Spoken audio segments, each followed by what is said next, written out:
올림픽파크 포레옹 6억 5천만 원, 그리고 헬리오시티 7억 6천만 원이 단숨에 빠졌습니다.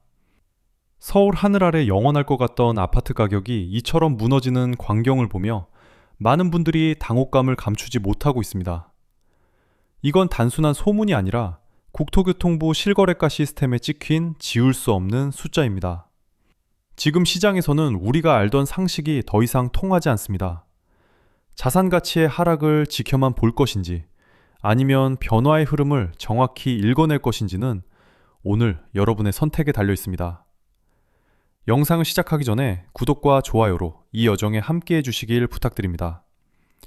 여러분의 클릭 한 번이 더 깊이 있는 분석을 지속하는 힘이 됩니다.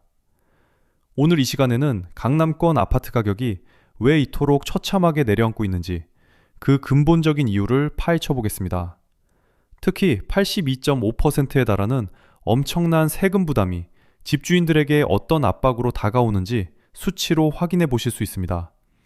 또한 시장의 핵심 수요층인 304세대가 왜 갑자기 발을 뺐는지, 그리고 분당에서 터진 대규모 계약 포기 사태가 우리에게 시사하는 바가 무엇인지 꼼꼼하게 짚어드리겠습니다. 강남의 자존심이자 서울 부동산의 상징인 올림픽파크 포레온에서 6억 5천만 원이 단숨에 증발했습니다. 전용 면적 84타입이 33억 원을 찍었던 것이 엊그제 같은데, 최근 26억 5천만 원의 거래가 성사되면서 시장은 그야말로 충격 그 자체입니다. 이건 단순한 가격 조정이 아니라 평생을 모아도 만지기 힘든 거액이 하룻밤새 사라진 셈입니다. 더 소름 돋는 점은 시장에 쏟아지는 매물 물량입니다. 지난 1월 초만 해도 270여 건에 불과했던 매물이 현재 700건에 육박하며 2배가 넘게 폭증했습니다. 팔고 싶어 하는 사람은 줄을 섰는데 사겠다는 사람은 자취를 감춘 이 기이한 현상이 지금 강남 한복판에서 벌어지고 있습니다. 헬리오시티의 상황도 크게 다르지 않습니다. 한때 31억 4천만 원을 기록하며 승승장구하던 이곳의 실거래가는 최근 23억 8천만 원까지 곤두박질 쳤습니다. 무려 7억 6천만 원이라는 엄청난 자산 가치가 공중으로 흩어진 것입니다. 예전 같으면 이런 거래를 두고 증여나 가족 간의 특수거래라고 치부하며 위안을 삼았겠지만 지금은 그럴 수도 없습니다. 부동산 중개소마다 27억 원대 매물이 쌓여있는 현실이 이를 증명하고 있기 때문입니다. 이제 집주인들은 수익을 얼마나 낼지가 아니라 누가 먼저 이 하락장에서 발을 뺄 수 있을지를 두고 소리 없는 전쟁을 치르고 있습니다. 먼저 던지는 사람이 그나마 손해를 덜 보는 승자가 되는 비극적인 레이스가 시작된 것입니다. 이런 흐름은 강남을 넘어 마포 같은 핵심 지역으로도 빠르게 번지고 있습니다. 마포, 프레스티지 자이 같은 지역의 대장주 아파트조차 올해 1분기 거래량이 작년보다 25%나 급감하며 거래 절벽의 끝에 서 있습니다. 단순히 가격이 떨어지는 것을 넘어 거래 자체가 멈춰버렸다는 사실이 집주인들에게는 더 큰 공포로 다가옵니다. 사려는 사람들은 가격이 더 떨어질 것이라는 확신을 가지고 팔짱을 낀 채 시장을 관망하고 있습니다. 이제 시장의 권력은 집을 가진 사람이 아니라 현금을 쥔 매수자에게 완전히 넘어갔습니다. 가격 협상의 주도권 역시 집주인의 손을 떠난 지 오래입니다. 그렇다면 무엇이 그토록 견고했던 강남의 파다이들을 이토록 허망하게 무너뜨렸을까요? 바로 이어서 여러분의 자산을 한순간에 앗아갈 수 있는 82.5% 세금 폭탄의 실체를 숫자로 낱낱이 파헤쳐 보겠습니다. 세금이 82.5%까지 치솟았습니다. 이건 단순한 숫자가 아니라 여러분의 수익을 통째로 압수하겠다는 선언입니다. 양도소득세 최고 세율 75%에 지방소득세 7.5%를 더하면 우리가 벌어들인 이익의 8할 이상이 세금으로 빠져나가는 구조인데, 이는 사실상 국가가 집값 상승분을 전부 환수하겠다는 강력한 의지를 보여주는 것입니다. 예를 들어 여러분이 아파트를 팔아서 10억 원의 시세 차익을 남겼다고 가정해 보겠습니다. 예전 같으면 수억 원의 현금을 손에 쥐었겠지만 이제는 상황이 완전히 다릅니다. 세금으로만 8억 2,500만 원을 내고 나면 여러분의 손에 남는 돈은 고작 1억 7,500만 원 남짓입니다. 여기서 끝이 아닙니다. 취득세와 부동산 중개 수수료, 그리고 등기 비용까지 고려하면 실제 수익은 더 처참하게 깎여나갑니다. 10억 원이라는 거액의 이익이 났음에도 불구하고 여러분의 통장에 꽂히는 돈은 1억 원 초반대에 불과한 비현실적인 상황이 벌어지는 것입니다. 더 큰 문제는 집을 팔 때만 돈이 나가는 게 아니라는 사실입니다. 보유세라는 이름의 또 다른 고지서가 매년 여러분의 숨통을 조여옵니다. 다주택자나 고가주택 소유자들에게 부과되는 종합부동산세와 재산세는 이제 연간 수천만 원을 훌쩍 넘어서고 있습니다. 여기에 대출이자 부담까지 더해지면 상황은 더욱 심각해집니다. 금리가 높게 유지되는 상황에서 매달 나가는 원리금 상환액은 집주인들의 가계 경제를 무너뜨리는 주범이 되고 있습니다. 결국 집값이 매년 최소 5% 이상 오르지 않는다면 여러분은 매달 생돈을 길바닥에 버리고 있는 것이나 다름없습니다. 집을 가지고 있는 것 자체가 수익이 아니라 거대한 비용 덩어리가 되어버린 셈입니다. 겉으로는 수십억 원짜리 아파트를 가진 부자처럼 보일지 몰라도 속으로는 매달 적자에 시달리는 하우스푸어로 전락할 위험이 그 어느 때보다 높습니다. 이제는 계산기를 냉정하게 두드려봐야 할 때입니다. 10억 원이 남았다고 좋아했지만 그중 8억 원 이상을 국가에 바쳐야 하고 남은 돈으로 이자와 세금을 감당할 수 있을지 스스로 물어봐야 합니다. 결국 이익보다 비용이 더 커지는 역전 현상이 발생하면서 집을 팔고 싶어도 세금 때문에 못 팔고 가지고 있어도 보유세 때문에 죽겠다는 비명이 곳곳에서 터져나오고 있습니다. 이것이 바로 정부가 설계한 정교한 덫입니다. 투기 수요가 발부칠칠 곳을 완전히 없애버리겠다는 이 잔인한 수학적 계산 앞에서 그 어떤 배짱 좋은 투자자도 버티기 힘든 것이 현실입니다. 그렇다면 시장을 떠받치던 젊은 피들은 지금 어떤 선택을 하고 있을까요? 다음으로 304 세대가 왜 그토록 열광하던 영끌을 멈추고 시장에서 급격히 발을 뺐났는지 그 충격적인 데이터들을 살펴보겠습니다. 3040세대가 부동산 시장에서 급격히 발을 빼고 있습니다. 이것은 단순한 추측이 아니라 한국은행이 발표한 최신 가계부채 통계가 증명하는 차가운 현실입니다. 부동산 시장의 가장 강력한 엔진이었던 이들이 구매를 멈추기 시작했다는 것은 시장을 떠받치던 마지막 기둥이 흔들리고 있다는 위험한 신호입니다. 한국은행 자료에 따르면 지난 4분기 주택담보대출 신규 취급액은 이전 분기보다 눈에 띄게 줄어들었는데 그 중심에는 항상 시장을 주도하던 30대와 40대가 있습니다. 특히 30대의 경우 1인당 대출 금액이 무려 3,200만 원이나 급감하며 역대급 하락폭을 기록했습니다. 40대 역시 1,300만 원 가까이 대출을 줄이면서 영끌에서 집 사면 돈 번다는 과거의 공식이 이제는 통하지 않는다는 사실을 온몸으로 보여주고 있습니다. 수도권 전체로 범위를 넓혀보면 상황은 더욱 심각합니다. 수도권 아파트 대출 규모는 한 분기 만에 3,700만 원이나 축소되었습니다. 그동안 어떻게든 빚을 내서 서울과 수도권에 입성하려던 젊은 층의 열망이 차갑게 식어버린 것입니다. 불과 1년 전만 해도 지금 안 사면 평생 못 산다는 벼락거지 공포가 시장을 지배했지만 이제는 지금 샀다가 쪽박 찬다는 파산의 공포가 그 자리를 대신하고 있습니다. 대출금리는 여전히 높은데 집값은 떨어지고 세금 부담까지 늘어나는 삼중고를 겪으면서 3040세대는 더 이상 무리한 베팅을 하지 않기로 결심한 셈입니다. 이들이 시장을 외면하기 시작하면서 매수세는 완전히 실종되었고 이는 곧장 기존 주택가격의 하락을 부채질하는 악순환으로 이어지고 있습니다. 결국 영끌의 시대는 막을 내렸습니다. 이제 젊은 층 사이에서는 무리하게 빚을 내서 집을 사는 사람을 부러워하는 게 아니라 오히려 걱정스러운 눈초리로 바라보는 분위기가 역력합니다. 자산 가치가 상승할 것이라는 기대가 사라진 자리에 이자 부담과 원금 상환이라는 가혹한 현실만 남았기 때문입니다. 이처럼 시장의 핵심 수요층이 무너지면서 부동산 시장 전체의 심리는 걷잡을 수 없이 얼어붙고 있습니다.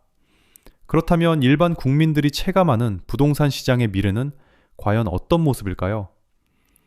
다음으로 한국은행이 발표한 주택가격 전망지수가 왜 3년 7개월 만에 최저치로 떨어졌는지 그 충격적인 수치들과 함께 무너져버린 시장 신뢰의 실체를 확인해 보겠습니다. 주택가격 전망지수가 무너졌습니다. 단 한 달 만에 124에서 108로 수직 낙하했습니다. 한국은행이 발표한 2월 주택가격 전망지수는 지금 우리 국민들이 부동산의 미래를 얼마나 비관적으로 보고 있는지 가장 적나라하게 보여주는 성적표입니다. 3년 7개월 만에 가장 낮은 수준으로 추락했다는 사실은 단순히 시장이 가라앉은 것을 넘어 집값이 더 오를 것이라는 믿음 자체가 완전히 부서졌음을 의미합니다. 불과 지난달만 해도 124라는 높은 수치를 기록하며 상승에 대한 기대가 가득했지만 이제는 그 기대를 어디에서도 찾아보기 힘든 상황입니다. 정부의 압박이 통했습니다. 국민 57%가 이번 대출 규제와 세제 정책이 효과가 있을 것이라고 응답했습니다. 예전에는 정부가 규제를 내놓아도 결국 집값은 다시 오를 것이라는 학습된 믿음이 있었지만 이제는 분위기가 완전히 달라졌습니다. 대통령이 직접 나서서 비정상의 정상화를 선언하고 시장에 맞서지 말라는 강력한 경고를 보내자 시장 참여자들은 겁을 먹기 시작했습니다. 정부가 가진 규제와 세제 그리고 금융이라는 막강한 수단이 실제로 작동하는 것을 눈으로 확인하면서 더 이상 집값이 우상향할 것이라는 막연한 낙관론은 설 자리를 잃었습니다. 이제 심리는 꺾였습니다. 수치가 100 아래로 떨어진다는 것은 집값이 내려갈 것이라고 믿는 사람이 더 많아진다는 뜻인데 108이라는 숫자는 이미 그 문턱 앞에 와 있음을 시사합니다. 한번 꺾인 심리는 쉽게 회복되지 않으며 이는 곧 거래 절벽과 가격 하락이라는 실질적인 결과로 이어지기 마련입니다.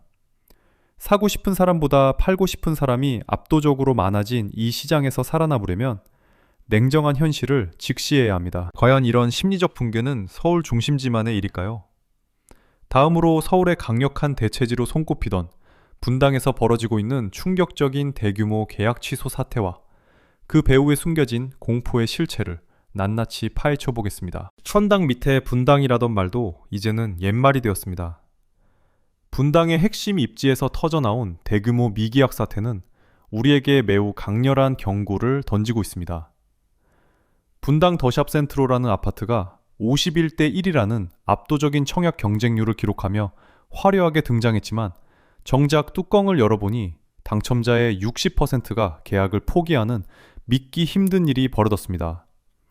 전체 84가구 중 무려 50가구가 주인을 찾지 못하고 버려진 것인데 이는 그동안 우리가 믿어왔던 분당 불패 신화가 뿌리째 흔들리고 있다는 증거입니다. 왜 이런 일이 벌어졌을까요? 단순히 대출이 안 나와서가 아닙니다. 지금이 가격의 꼭대기라는 공포, 즉 상투를 잡는다는 두려움이 시장을 지배하기 때문입니다. 21억 원이 넘는 분양가를 두고 예전 같으면 로또라고 열광했겠지만 지금은 당첨되고도 잠을 못 이루는 사람들이 늘어났습니다. 차라리 청약통장을 날리고 계약금을 포기하는 게 나중에 집값이 수억 원씩 떨어지는 걸 지켜보는 것보다 낫다는 냉정한 판단이 이들을 움직인 셈입니다. 분당뿐만 아니라 과천 등 수도권 핵심 지역에서도 매물이 폭발적으로 늘어나고 있지만 거래는 사실상 멈춰버린 상태입니다. 기다리면 더 싸질 것이라는 믿음이 확산되면서 매수자들은 이제 더 이상 서두르지 않습니다. 급해진 것은 어떻게든 물량을 털어내야 하는 집주인들과 건설사들 뿐입니다. 호가를 낮추고 또 낮춰도 사겠다는 사람이 나타나지 않는 이 절망적인 상황은 수도권 전역으로 빠르게 번져가고 있습니다. 이제 시장은 단순히 심리적 위축을 넘어 실제적인 가격 붕괴의 단계로 진입하고 있습니다. 그렇다면 정부는 이 상황을 그냥 지켜만 보고 있을까요? 다음으로 금융당국과 국세청이 왜 다주택자들의 만기 연장을 막고 정밀 타격에 들어갔는지 그 서슬퍼런 규제의 칼날을 확인해 보겠습니다. 금융당국이 이제는 정말 정밀 타격에 들어갔습니다. 금융위원회와 금융감독원이 국세청과 손을 잡고 다주택자들의 숨통을 조이는 데이터베이스 구축을 완료했다는 소식이 들려오고 있습니다. 단순히 돈을 빌려주고 마는 것이 아니라 빌린 돈이 어디로 흘러갔는지 그리고 그 돈을 갚을 능력은 충분한지를 낱낱이 들여다보고 있는 것입니다. 지금까지 관행적으로 이루어지던 주택담보대출의 만기 연장은 이제 더 이상 기대하기 어려운 일이 되었습니다. 대통령이 직접 경고했듯 정부에 맞서지 말라는 메시지는 이제 금융 시스템을 통해 실질적인 압박으로 다가오고 있습니다. 금융당국은 이미 수차례 회의를 열어 다주택자들의 대출 잔액과 담보 유형, 그리고 지역별 분포를 꼼꼼하게 정리하고 있습니다. 특히 서울과 수도권의 규제 지역 아파트 대출을 정조준하고 있는데, 이는 정부가 타깃으로 삼은 수도권 집값을 잡기 위한 가장 강력한 실무적 조치입니다. 만기 연장이 막힌다는 것은 곧 수억 원에 달하는 대출금을 당장 상환해야 한다는 뜻입니다. 그 거액을 갑자기 마련하지 못한 집주인들은 결국 살고 있는 아파트를 급매로 던질 수밖에 없는 벼랑 끝으로 내몰리고 있습니다. 한 사람당 수억 원씩 상환 압박을 받게 되면 시장은 견디지 못하고 무너질 가능성이 매우 큽니다. 국세청 자료까지 공유된다는 것은 자금의 출처부터 세금 체납 여부까지 모든 정보가 한 곳에 모인다는 것을 의미합니다. 수천 가구의 매물이 한꺼번에 시장에 쏟아질 수 있다는 우려가 현실로 다가오고 있는 배경이기도 합니다. 이제는 돈줄을 틀어지고 버틸 수 있는 단계가 지났으며, 정부의 전방위적인 압박은 투기 수요를 완전히 뿌리 뽑겠다는 확고한 의지의 발현입니다. 자금줄이 막힌 집주인들에게 남은 선택지는 그리 많지 않습니다. 과연 정부가 추진하는 이 비정상의 정상화는 어디를 향하고 있을까요? 마지막으로, 거대한 빚잔치를 강제로 종료시키려는 이 전례 없는 정책들이 다른 나라의 사례와 어떻게 닮아 있는지, 그리고 우리가 맞이할 최종 결말은 무엇인지 정리해 보겠습니다. 빚으로 쌓아 올린 성은 결국 무너지기 마련입니다. 지금 우리 정부가 추진하는 정책들은 단순히 집값을 잡겠다는 차원을 넘어선 거대한 부채 감축, 즉 디레버리징의 과정입니다.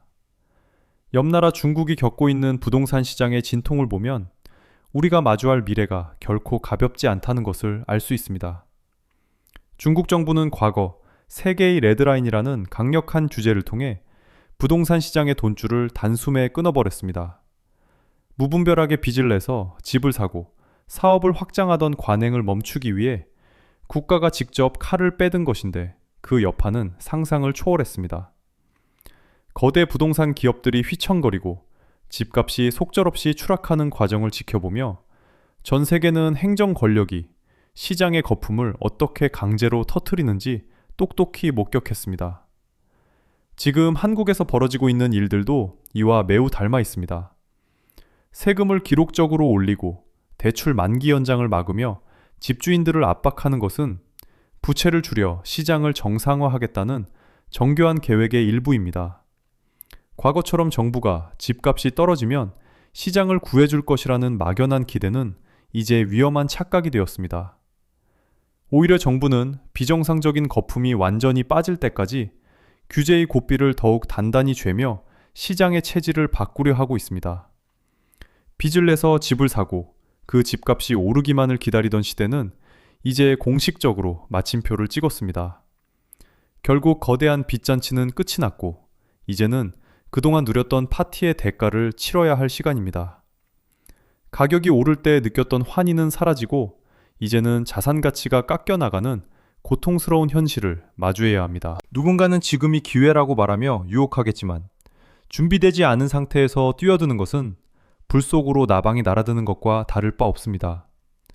정부의 의지가 이토록 확고한 상황에서 시장에 맞서는 것은 계란으로 바위치기나 다름없는 무모한 행동입니다.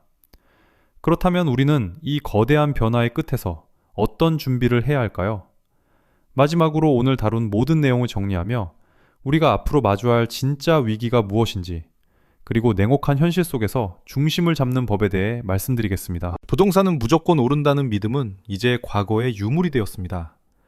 오늘 우리가 함께 확인한 차가운 수치들은 시장의 판도가 완전히 뒤집혔음을 증명하고 있습니다. 강남의 파오타이가 무너지고 믿었던 둔당마저 외면받는 지금은 수익을 쫓기보다 내 자산을 어떻게 지킬지 생존을 먼저 고민해야 하는 시기입니다. 정부는 이미 비정상의 정상화라는 이름으로 시장의 거품을 걷어내기 위해 모든 수단을 동원하고 있으며, 이 거대한 흐름에 맞서는 것은 매우 위험한 도박입니다. 앞으로 정부가 어떤 추가적인 압박 카드를 꺼내들지, 그리고 그로 인해 시장이 어디까지 가라앉을지는 아무도 확신할 수 없습니다. 다만 분명한 것은 우리가 알던 과거의 부동산 공식은 더 이상 작동하지 않는다는 사실뿐입니다. 오늘 전해드린 분석은 객관적인 지표를 바탕으로 한 개인적인 견해일 뿐이며 실제 투자 시에는 전문가와 상의하여 신중하게 결정하시길 부탁드립니다. 모든 경제적 선택의 결과와 책임은 본인에게 있음을 잊지 마시고 부디 흔들리는 시장 속에서 냉철한 이성으로 중심을 잡으시길 바랍니다. 끝까지 시청해주셔서 진심으로 감사드리며 저는 더 날카로운 분석으로 다시 찾아뵙겠습니다.